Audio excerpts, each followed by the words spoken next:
The Devil in Black Jeans, karya Alia Zalea. Prolog. Suasana di ruang pertemuan itu sudah mirip kuburan, meskipun ada sekitar 10 orang di dalamnya. Beberapa dari mereka yang berbicara hanya akan berbisik, seakan takut diomeli kalau mereka meninggikan suara. Tapi kebanyakan dari mereka memilih untuk diam dan menunggu. Sekali-sekali kalau tatapan mereka kebetulan bertemu, mereka akan tersenyum kaku satu sama lain, sebelum kemudian menunduk atau melihat ke arah lain. Mayoritas orang-orang ini adalah keluarganya, keluarga yang sudah dia tidak temui selama hampir 10 tahun. Dan dia tidak peduli kalau dia tidak bertemu dengan mereka lagi selama 10 tahun ke depan. Yang dia inginkan adalah menyelesaikan pertemuan ini secepatnya, supaya dia bisa mengambil penerbangan pertama kembali ke Berlin. Kembali ke kehidupan yang dibangun dengan susah payah olehnya, sendiri, tanpa bantuan dari siapapun. Terutama dari orang-orang yang berada di ruangan ini. Anak perempuan yang duduk di hadapannya kembali menatapnya, membuatnya bergidik. Tatapannya terlalu dalam untuk anak berumur 9 tahun.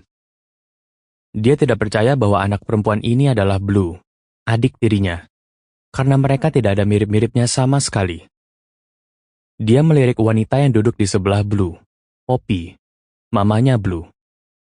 Dia berumur 15 tahun ketika Blue dilahirkan oleh Poppy, istri ketiga Papa.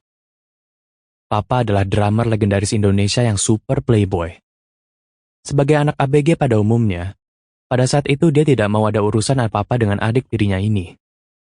Dia sudah terbiasa mengatur hidupnya sendiri setelah mama meninggal sewaktu dia berumur 10 tahun.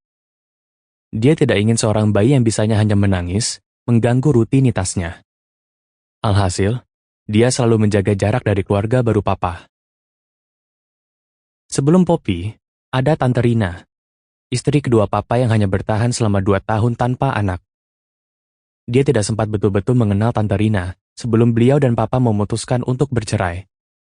Lain dengan Tante Rina, dia tidak pernah bisa memanggil Poppy Tante Poppy, apalagi Mama, karena Poppy hanya lebih tua 10 tahun darinya. Poppy lebih pantas jadi kakaknya daripada ibunya. Dia hanya menghabiskan waktu selama setahun dengan Papa, Poppy, dan Blue sebelum dia berangkat ke Singapura, kemudian Berlin, untuk melanjutkan pendidikannya. Oleh karena itu, dia tidak pernah betul-betul mengenal Blue. Dan dia mungkin tidak akan pernah mengenal Blue kalau tidak karena kecelakaan jalan raya yang merenggut nyawa Papa seminggu yang lalu.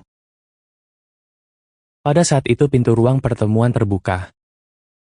3 laki-laki berjas, berdasi, dan meneriakkan pekerjaan mereka sebagai pengacara memasuki ruangan. Salah satu pengacara yang tertua dan kelihatan paling berpengalaman di antara 3 sekawan itu tersenyum kepadanya. Dia membalas dengan menganggukkan kepalanya. Om Cakra, itulah nama pengacara itu. Memperkenalkan diri kepadanya pada saat pemakaman Papa beberapa hari yang lalu. Om Cakra mengambil tempat duduk pada kepala meja elips itu, dan 2 partnernya langsung mengambil tempat duduk di sebelah kiri dan kanannya. Setelah memastikan semua mata sudah tertuju padanya, Om Cakra berkata, "Selamat pagi. Sebelum kita memulai prosesi ini, saya ingin mengucapkan belasungkawa saya kepada keluarga Samuel Brawijaya, kepada istri, anak, juga keluarga besarnya. Lebih daripada seorang klien, Sammy adalah seorang teman baik bagi saya. Karena itu, saya juga merasa kehilangan karena beliau sudah tidak ada lagi bersama kita." Dia merasa seperti anak durhaka, ketika bukannya merasa terharu ketika mendengar kata-kata Om Cakra, tetapi malah ingin cekikikan. Jelas-jelas Om Cakra tidak mengenal Papa seperti yang dia akui, karena semua orang di ruang pertemuan itu tahu bahwa kata baik tidak akan pernah diasosiasikan dengan Papa. Tugas saya sebagai pengacara Sammy adalah untuk membacakan surat ini, dalam situasi ketika Sammy sudah tidak bersama kita lagi. Om Cakra menunjukkan sebuah amplop berukuran sedang kepada semua orang. Lalu beliau membuka segel yang menutup amplop itu, mengeluarkan beberapa lembar kertas dari dalamnya, dan mulai membaca isinya.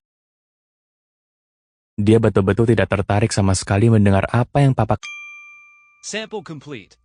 Ready to continue?